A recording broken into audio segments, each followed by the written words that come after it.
नमस्कार, मेरा नाम है आशीष पी मिश्रा और सनातन संस्कृति भारत पॉडकास्ट में आप सभी का बहुत बहुत स्वागत है। सरल गीता भावार्थ श्रृंखला में आइए अब आरंभ करते हैं अध्याय 13 क्षेत्र क्षेत्रज्ञ विभाग योग या क्षेत्र और क्षेत्रज्ञ को जानने वाला।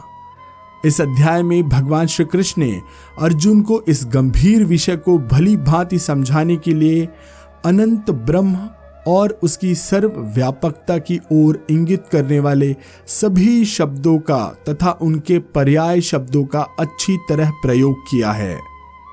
अर्जुन पूछते हैं कि हे भगवान, मैं प्रकृति और पुरुष तथा क्षेत्र और क्षेत्रज्ञ के बारे में जानना चाहता हूँ। भगवान श्री कृष्ण कहते हैं कि हे अर्जुन, यह शरीर क्षेत्र है और जो इस शरीर को अच्छी तरह जानता है उसे क्षेत्रज्ञ कहते हैं। प्रकृति क्षेत्र है और पुरुष क्षेत्रज्ञ। मैं सभी देहधारियों में क्षेत्रज्ञ जीवात्मा हूँ। क्षेत्र और क्षेत्रज्ञ के वास्तविक स्वरूप का ज्ञान होना तथा उन दोनों का मुझ परब्रह्म परमात्मा से क्या संबंध है, इसका बोध होना ही परम ज्ञान की प्राप्ति कहलाता है। क्षेत्र क्या है और इस क्षेत्र को पूरी तरह कौन जानता है, इसे जानने वाला क्षेत्रज्ञ कहते हैं। यही क्षेत्र और क्षेत्रज्ञ का विशेषण और वर्णन है। अर्जुन पूछते हैं कि क्षेत्र की प्रकृति क्या है, स्वभाव क्या है, इसके रूप भेद क्या हैं, क्षेत्रज्ञ कौन है, उनमें कौन सी शक्ति निहित है। भगवान श्री कृष्ण कहते हैं, इन प्रश्नों के सीधे निर्णयात्मक और निश्चयात्मक उत्तर महर्षियों ने वेदों में वहां दिए हैं जहां उन्होंने परम तत्व स्वरूप ब्रह्म की प्रकृति का विशद वर्णन किया है। क्षेत्र, जिसे बोलचाल की भाषा में देह कहते हैं, वह 24 तत्वों से निर्मित है जिसके 7 रूप भेद हैं। सुनो कि ये 24 तत्व क्या हैं। पृथ्वी, जल, अग्नि, वायु, आकाश, अहंकार, बुद्धि, वासना अर्थात 5 ज्ञानेंद्रियां, नासिका, जिह्वा, नेत्र, त्वचा, कान, मुख, पैर, हाथ, जननेंद्रियां, मलद्वार, मन। इंद्रियों के 5 धारक गुण क्या हैं? गंध, रस, रूप, स्पर्श, शब्द। इन 24 तत्वों के 7 रूप भेद हैं। इच्छा, द्वेष, सुख, दुख, स्थूल शरीर पिंड, प्रज्ञा यानी कि चेतना, धृति। अब सुनो कि किन 20 गुणों से शरीर का निर्माण हुआ है। विनय, निष्कपटता, अहिंसा, क्षमाशीलता, न्यायप्रियता, गुरु भक्ति, विचारों की शुद्धता, कितने ही गतिरोध आने पर भी सही मार्ग का पालन करने की दृढ़ता, आत्मसंयम, इंद्रिय जनित सुखों से विरक्त, निरहंकारिता, जन्म मरण, वृद्धावस्था, रुग्णता और जीवन के कष्टों के प्रति उपेक्षा, निर्लिप्तता का भाव, संतान, पत्नी और धन दौलत के प्रति अत्यधिक लगाव न होना, सफलता और असफलता में समबुद्धि, मुझ ब्रह्म में अटूट श्रद्धा, एकांत प्रियता, भीड़ और हल्ले गुल्ले के प्रति अरुचि, आत्मज्ञान का व्यसन, तत्व ज्ञान का अंतिम ध्येय जीवन मुक्ति को मानना। इन्हीं 20 गुणों को ज्ञान कहकर पुकारा जाता है, क्योंकि इन गुणों से युक्त मन ही वह एकमात्र वाहन है जिस पर चढ़कर एक जिज्ञासु अपने लक्ष्य तत्व ज्ञान की प्राप्ति तक आसानी से पहुंच सकता है। वाहन का नामकरण भी लक्ष्य के नाम पर होता है। अज्ञान के लक्षण इन गुणों से एकदम विपरीत हैं। मानव जीवन में जो कुछ भी प्राप्त करने योग्य है केवल परम सत्य ही है। जिसे परमात्मा भी कहते हैं। परमात्मा की प्राप्ति ही तत्व ज्ञान का अंतिम लक्ष्य है। जिस भक्त को परमात्मा के संबंध में इस तत्व ज्ञान की प्राप्ति हो जाती है वह अमर हो जाता है। मानव जीवन में जो कुछ भी प्राप्त करने योग्य है वो बस परमात्मा है। परमात्मा अर्थात परब्रह्म जो अनादि है, जो कालातीत है, वह साकार और निराकार दोनों ही रूप में है। निराकार इसलिए कि उसे स्थूल पदार्थों की भांति न तो देखा जा सकता है और न ही उसकी पहचान की जा सकती है। भगवान श्री कृष्ण कहते हैं कि हे अर्जुन, ब्रह्म के सब ओर से हाथ पैर होते हैं, वह सब ओर से नेत्र और कान रखता है तथा सब ओर से सिर और मुख हैं। अतः वह संसार में सबको व्याप्त करके स्थित है। वह सर्वत्र है। वही प्रत्येक प्राणी के शरीर में जीवन शक्ति है जो अंग प्रति अंग के माध्यम से कार्य करती है। चिरंतन परमात्मा ही प्राणियों के शरीर में जीवात्मा के रूप में व्याप्त होने के कारण इंद्रियों को ठीक से कार्य करने की शक्ति प्रदान करता है, लेकिन वह इंद्रियों से परे भी है।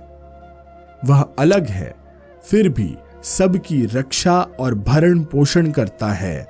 वह तीनों गुणों सात्विक गुण, राजस गुण और तामस गुण से अलग है, फिर भी शरीर में जीवात्मा के रूप में प्रकृति द्वारा प्रेरित तीनों गुणों से प्रभावित सभी कर्मों का फल भोगता हुआ प्रतीत होता है।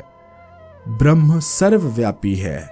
वह चराचर सब भूतों के बाहर और भीतर समाया हुआ है। वह अति सूक्ष्म है, अविज्ञेय है। उसे स्थूल की तरह नहीं जाना जा सकता। उसकी तो केवल अनुभूति की जा सकती है। ब्रह्मा तो यहाँ वहाँ पास दूर हर जगह व्याप्त है, फिर भी श्रद्धा रखने वाले ज्ञानियों को वह अत्यंत निकट अनुभव होता है और अज्ञानियों को तो बहुत दूर तथा उनकी पहुंच से परे प्रतीत होता है, जान पड़ता है। सच तो यह है कि ब्रह्म अभेद है, फिर भी संपूर्ण जड़ और चेतन में अलग अलग प्रतिबिंबित होता हुआ जान पड़ता है।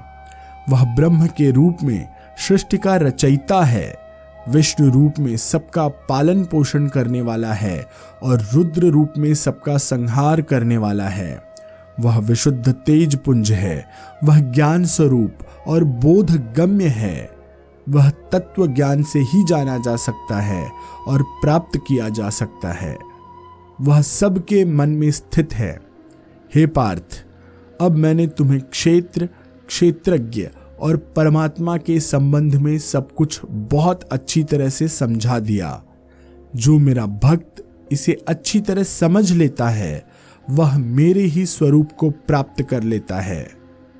अब भगवान श्री कृष्ण कहते हैं कि हे पार्थ, मैं तुम्हें पहले ही बता चुका हूं कि मेरी दो प्रकृतियां हैं, परा प्रकृति और अपरा प्रकृति। मेरी प्रकृति को ही पुरुष या क्षेत्रज्ञ कहते हैं और अपरा प्रकृति को प्रकृति अथवा क्षेत्र कहते हैं। चूंकि मैं चिरंतर और अनादि हूं, इसलिए मेरी दोनों प्रकृतियां भी चिरंतन और अनादि हैं। पुरुष अर्थात ब्रह्म सदा एक है, उसमें कभी भी परिवर्तन नहीं होता। जब भी सभी रूप भेद एवं अनुभव जैसे कि सुख दुख आदि प्रकृति जन्य यानी कि माया के उत्पन्न किए हुए हैं। प्रकृति से ही 24 तत्व युक्त भौतिक जगत की सृष्टि हुई है। ये 24 तत्व हैं 5 तत्व, 10 इंद्रियां, मन, बुद्धि, अहंकार, वासना तथा इंद्रियों के 5 गुण। किंतु शरीर में स्थित पुरुष यानी कि जीवात्मा सुख दुख की अनुभूति करता है। अतः जीवात्मा का भाग्य प्रकृति की स्थिति पर ही निर्भर करता होता है। कैसी विडंबना है कि चिरंतन सत्य स्वरूप पुरुष भूत प्राणियों में जीवात्मा के रूप में अवतरित होकर प्रकृति के पूर्व संचित कर्मों के अनुसार अपने जन्म धारण करता है तथा नाना प्रकार के सांसारिक कष्ट भोगता है। प्राणी मात्र के शरीर में जीवात्मा परमात्मा का ही स्वरूप है। जीवात्मा शरीर द्वारा किए गए भले बुरे कर्मों से प्रभावित और इसी से संस्कारित प्रतीत होता है, जबकि परमात्मा इन सब से अछूता और निर्द्वंद्व है। सही बात तो यह है कि जीवात्मा भी शरीर के अन्य भोगों से प्रभावित नहीं होती, वह तो इस दृष्टा के समान है। फिर भी जीवात्मा का शरीर में वास होने के कारण उसे जड़ पदार्थों की उस अपूर्णता से प्रभावित होना पड़ता है जो सर्वत्र व्याप्त है। जो ज्ञानी पुरुष शरीर को इसके रूप भेद के साथ जानता है, क्षेत्र और जीव के बीच जो संबंध है उसे भी जानता है तथा जीवात्मा और परमात्मा के पारस्परिक संबंध को भी जानता है, वह जगत में जो कुछ भी जानने योग्य है उन सब चीजों को जानता है। यही वह परम ज्ञान है जिसके प्राप्त हो जाने पर प्राणी अमर हो जाता है और जन्म मरण के बंधन से मुक्त हो जाता है। जब एक जिज्ञासु को यह अनुभव हो जाता है कि तीनों जीव, जीवात्मा और परमात्मा एक ही चिरंतन सत्य स्वरूप ब्रह्म हैं, जो उसकी आत्मा के ईश्वर रूप हैं। ध्यान मार्ग, ज्ञान मार्ग और कर्म मार्ग, ये तीनों ही मार्ग आपस में अवरोधी एवं समानांतर चलते हुए अंत में एक रूप हो जाते हैं। जिस एक रूपता का ध्येय है परमात्मा की प्राप्ति। जो इन तीनों मार्गों का अनुसरण करने में असमर्थ है, वे भी अपने आप को मिथ्या धारणा तथा दूषित विचारों की बेड़ियों से मुक्त कर सकते हैं, यदि वे सद्गुरु द्वारा किए गए आध्यात्मिक प्रवचनों एवं उपदेशों को भली भांति समझते हैं तथा उसके निर्देश के अनुसार परमात्मा की श्रद्धा के साथ नियमित रूप से भक्ति करते हैं। इस सचराचर जगत का उद्भव पुरुष और प्रकृति के संयोग से हुआ है। प्रकृति अर्थात शरीर नश्वर है। शरीर में स्थित जीवात्मा स्वरूप पुरुष जन्म और मरण के चक्र में परिवर्तनशील लगता है, लेकिन ऐसा नहीं है। वास्तव में परमात्मा तो अजन्मा और अमर है। जिस प्राणी की जीवात्मा परमात्मा के साथ एकाकार हो जाती है, वह अमरता का सुख भोग सकता है। इस प्रकार की एकाकार स्थिति में वह ब्रह्म की वास्तविक स्थिति को समझ जाता है कि वह तो केवल दृष्टा मात्र है। इस प्रकार से परमात्मा को आत्मसात करने वाले प्राणी को बोध हो जाता है। बोध हो जाने के पश्चात उसे शारीरिक पीड़ा नहीं सहन होती, क्योंकि वह शरीर जन दुख से ऊपर उठ जाता है। इस पीड़ा से ऊपर उठ जाता है। उसके संपूर्ण कर्म प्रकृति द्वारा ही संपन्न होते हैं, जिसे यह बोध हो जाता है कि एकमात्र प्रकृति ही क्रियाशील है और पुरुष ब्रह्म निष्क्रिय है तथा दृष्टा मात्र है। वह प्राणी चिरंतन सत्य को भली भांति हृदयंगम कर लेता है, हृदय में बैठा लेता है। संपूर्ण सृष्टि के उद्गम का स्रोत परब्रह्म तो केवल एक ही है, अनन्य है। लेकिन वही परब्रह्म जब विभिन्न रूपों में मूर्त हो जाता है तो अनेक दिखाई देता है। परब्रह्म प्रकृति को जीवन देता है। तात्पर्य यह है कि इस त्रिगुण मायामय शरीर को जीवात्मा ही चेतना देती है, जिससे वह शरीर, वह जीवन शक्ति पाकर कार्य करता है। प्रकृति पुरुष के कारण कार्य करती है, किंतु जीवात्मा प्रकृति अर्थात शरीर में रहते हुए निष्क्रिय रहता है। सारांश यह है कि पुरुष प्रकृति का नियंता है, न कि प्रकृति पुरुष की। चूंकि जीवात्मा कोई कार्य नहीं करती, इसलिए उसकी कोई वासना भी नहीं होती। अतः चिरंतन पुरुष ब्रह्म सदैव एक रूप निर्विकार और पवित्र बना रहता है। परब्रह्म का किसी से भी घनिष्ठ संबंध नहीं होता।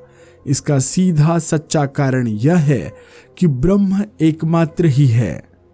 ब्रह्म के सिवाय वह और कुछ भी नहीं है। परब्रह्म सर्वत्र व्याप्त आकाश के सदृश है। जिस प्रकार आकाश अपनी सूक्ष्मता के कारण किसी में भी लिप्त नहीं होता, वैसे ही देह में स्थित आत्मा गुणातीत होने के कारण देह के गुणों से लिप्त नहीं होती। जिस प्रकार एक ही सूर्य इस संपूर्ण ब्रह्मांड को प्रकाशित करता है, वैसे ही आत्मा इंद्रियों एवं अनुभूतियों सहित संपूर्ण क्षेत्र अर्थात शरीर को प्रकाशित करती है।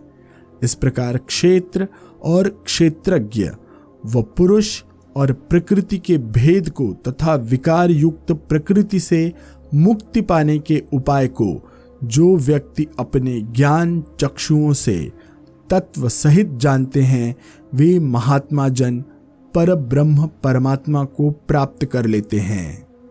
इसी के साथ अध्याय 13 यहाँ पर समाप्त होता है। अगले अध्याय 14 में हम जानेंगे कि भगवान श्री कृष्ण कौन से 3 गुणों को बताते हैं और उन गुणों से प्रकृति की प्रवृत्ति कैसी होती है। भगवान श्री कृष्ण बताते हैं राजसिक वृत्ति के पुरुष के क्या लक्षण हैं, सात्विक वृत्ति के पुरुष के क्या लक्षण हैं। आपको हमारा आज का अंक कैसा लगा जरूर बताइएगा। पिछले अंक जो हमारे आपने सुने, उस पर जो आपने प्रेम दिया, उसके लिए मैं आपका आभारी हूं। आप हमारे इस पॉडकास्ट को जिस भी प्लेटफॉर्म पर सुन रहे हैं, वहां इसे लाइक जरूर करिएगा। गीता के इस सरल भावार्थ अमृत को अपने परिचितों, मित्रों और परिवार के साथ शेयर जरूर करिएगा। अगले अंक में जल्द ही मिलते हैं। तब तक के लिए आज्ञा दीजिए। धन्यवाद। नमस्कार। जय श्री कृष्ण।